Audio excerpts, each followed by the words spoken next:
Subscribe to my channel by pressing red button and click on the bell icon for notification of latest updates. Nepal प्रहरीका लागि 60 करोड रुपैयाँ बराबरको सञ्चार प्रविधि खरिद गर्ने जिम्मा लिएको कम्पनीको ठेक्का बचाउन मन्त्री परिषदले कानुनी नै संशोधन गरिदिएको छ। यो देशमा ठेकेदारले आफैले कबुल गरेको समयमा काम गर्न सक्दैनन्, तर सिंहदरबारलाई प्रभावित गरेर कानुनै संशोधन भने गर्न सक्छन्। यो कठोर सत्य सेना र प्रहरीको ठेक्कामा सक्रिय दीपक भट्टले फेरि पुष्टि गरेका छन्। सर्वेन्द्र खनाल महानिरीक्षक भएको बेला प्रहरीले प्रदेश नम्बर 1 का 4 जिल्ला झापा, मोरङ, सुनसरी र धनकुटामा डिजिटल ट्र्याकिङ सिस्टम जडानको टेन्डर आह्वान गरेको थियो। नेपालमा अमेरिकी कम्पनी मोटरोलाले 3 एजेन्ट भए पनि प्रहरीले टेन्डर आह्वान गर्दा T25 डिजिटल कम्युनिकेसन सिस्टम मागेको थियो। T25 का एजेन्ट भट्टले पेरोल इन्टरप्राइजेज मात्रै हो। यसरी पूर्व योजना अनुसार पेरोलले 53 लाख अमेरिकी डलर करिब 60 करोड रुपैयाँको ठेक्का पाएको थियो। अर्कोतर्फ प्रहरी संहितामा प्रवेश गरिसकेको छ। प्रदेश प्रहरीहरू स्वायत्त हुने संवैधानिक प्रावधान छ। यस्तो बेलामा प्रहरी प्रधान कार्यालयले एउटा प्रदेशका 4 जिल्लामा यस्तो सिस्टम जडान गर्न लागेकोमा समेत प्रहरी अधिकारी आश्चर्यमा परेका थिए। तर सम्पूर्ण योजना मिलिसकेकोले पेरोल इन्टरप्राइजेजले ठेक्का पायो। सिस्टम जडानका लागि आवश्यक टावर निर्माण लगायतको काम समेत डलरमा सम्झौता भएको थियो। नेपालमै उपलब्ध हुने सामानको मूल्य डलरमा भुक्तानी गर्ने सम्झौता भएको भन्दै महालेखा परिषदको प्रतिवेदनले प्रश्न उठाइसकेको छ।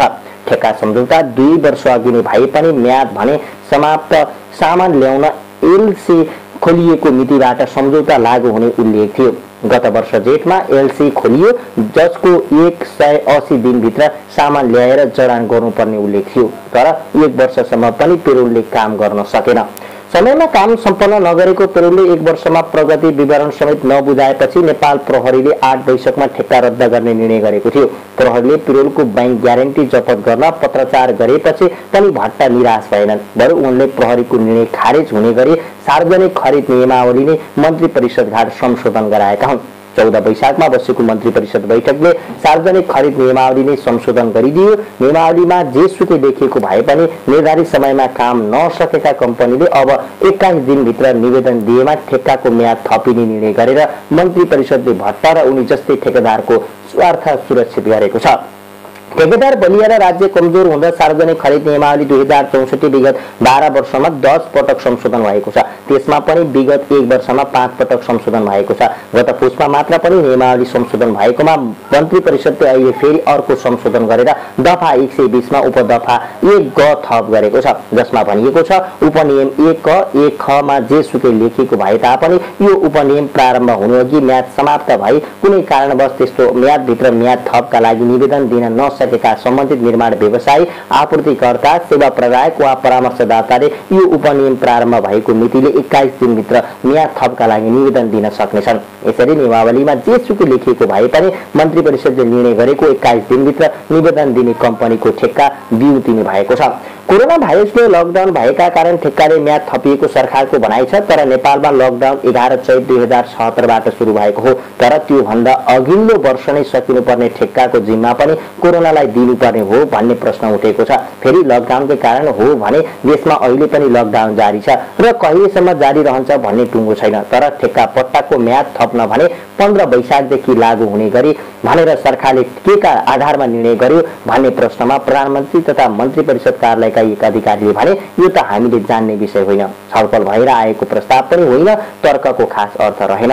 यसरी कानुनी संशोधन गर्दा मन्त्री परिषदले पनि कानुन, न्याय तथा संसदीय मन्त्रालयको परामर्श दिनुपर्छ। तर यो कानुन संशोधन गर्दा आफूहरूको सहमति नलिएको भन्दै कानुन मन्त्रालयले 15 वैशाखमा प्रधानमन्त्री तथा मन्त्री परिषद कार्यालयमा लिखित र गम्भीर ध्यानाकर्षण दर्ता गराएको छ।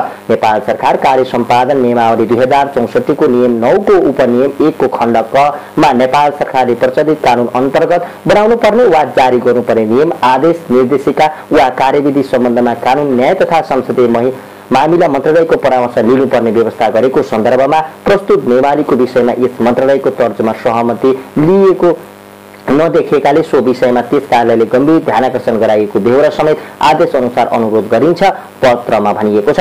यो विषयमा असन्तुष्ट प्रधानमन्त्री एवं मन्त्रीपरिषद कार्यालयका ती अधिकारीले भने यसरी कानून मन्त्रालयको समेत सहमति नलिई मन्त्री परिषदले निर्णय गर्ने हो भने देशमा कानून भन्दा ठूलो ठेकेदार हुन् भन्ने मान्यता स्थापित हुने जोखिम छ। सरकारले यो कदमले देशमा कोरोना मात्र होइन भ्रष्टाचारको पनि महामारी फैलाएको देखिन्छ। मन्त्री परिषदले नियमावली संशोधन गरिदिएपछि आफ्नो ठेक्का सम्झौता स्वत बिउतिएको भन्दै पेरोलले प्रहरीलाई दबाब दिएको छ। तर प्रहरीका केही अधिकारीले भने ठेक्का रद्द भइसकेकाले अब निवेदन दिए पनि बिउतिन नसक्ने दावी गर्दै आएका छन्। तर मन्त्री परिषदले बनाएको कानून नमाने आफू अदालत जाने चेतावनी भट्टले दिएको प्रहरी अधिकारीहरूको भनाइ छ।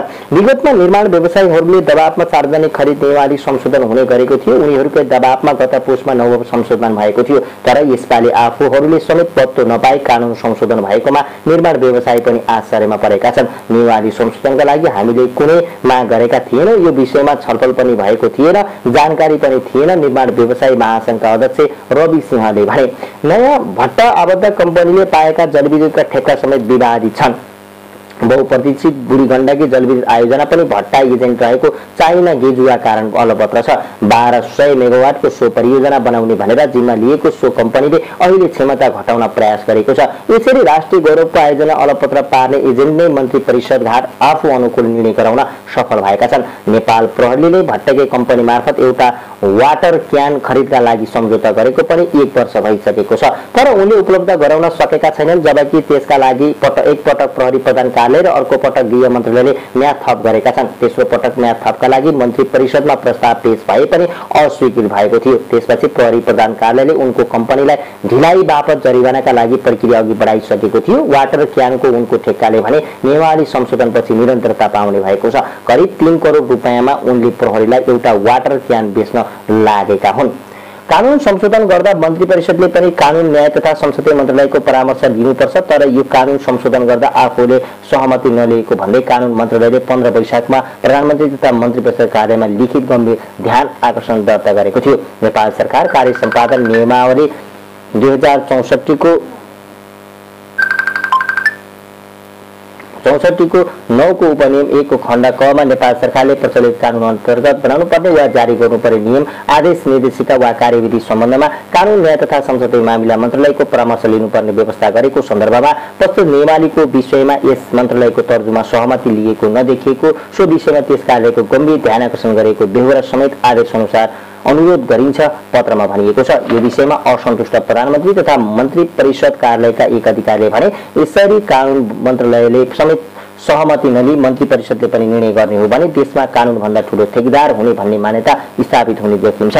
सरकारको यो कदमले देशमा कोरोना मात्र होइन भ्रष्टाचारको पनि महामारी फैलिने खतरा छ। सरकारका सामु लाचार सार्वजनिक खरिद नियमावली 1 वर्षमा 5 पटक संशोधन भएको छ। 2064 मा बनेको सार्वजनिक खरिद नियमावली 12 वर्षमा 5 पटक संशोधन गरेको थियो। पछिल्लो 1 वर्षमा थप 5 पटक संशोधन भएको छ। विकास आयोजनालाई गति दिने भन्दै सरकारले 30 वैशाख 2076 मा सार्वजनिक खरिद नियमावलीको छैटौं संशोधन गरेको थियो।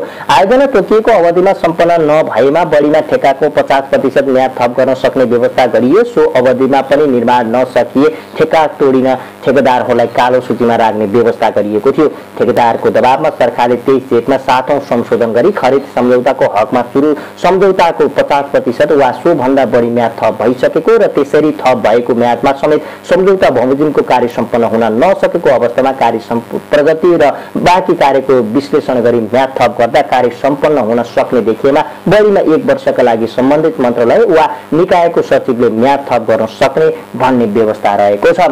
फेरि पनि ठेकेदारकै स्वार्थमा सरकारले 16 सालमा 8औं संशोधन गरी 23 जेठ 2076 भन्दा अघि खरिद सम्झौता भई कार्य सम्पन्न नभएका र म्याद थप गर्न निर्देशन दिएका ठेक्काको म्याद 1 वर्षसम्मको म्याद थप गर्न सक्ने व्यवस्था गर्यो। थपिएको म्यादमा समेत काम नभई जमानत वा धरौटी जफत गर्ने र हानि नोक्सानी समेत असुल गर्ने व्यवस्था थियो। त्यस्ता व्यवसायीलाई कालो सूचीमा राखिने व्यवस्था पनि संशोधनले गरेको थियो। निर्माण व्यवसायीले आयोजना अनुसार म्याद थप गर्ने विषयको विरोध गर्दै सबै आयोजनाको होलसेलमा 1 वर्ष म्याद थपको माग राखेर सडकमा नाराबाजी गर्नुका साथै प्रधानमन्त्री निवास अगाडि विरोध प्रदर्शन गरे। आयोजना निर्माण रोक्नेदेखि उपकरणका ताला चाबी बुझाउने सम्मको कार्यक्रम राखे। त्यसपछि पुनः सरकारले 14 पुसमा खरिद नियमावलीको नवौं संशोधन गर्यो। यसले सबै आयोजनाको 1 वर्ष म्याद थप गर्ने विषय स्पष्ट गरेको छ। त्यस्तै निर्माण व्यवसायका कारणले नभई अन्य कारणले आयोजना सम्पन्न नभए मन्त्री परिषद मार्फत आयोजनाको म्याद थप गर्ने व्यवस्था गरिएको छ। त्यस्तै पहिलो खरिद प्रक्रियामा भाग लिनका लागि क्रेडिट लाइन कर्जा बोलपत्र आवरण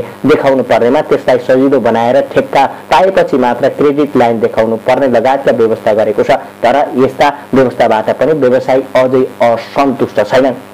15 वैशाख 2077 मा पुनः सरकारले खरिद नियमावली संशोधन गरेको छ।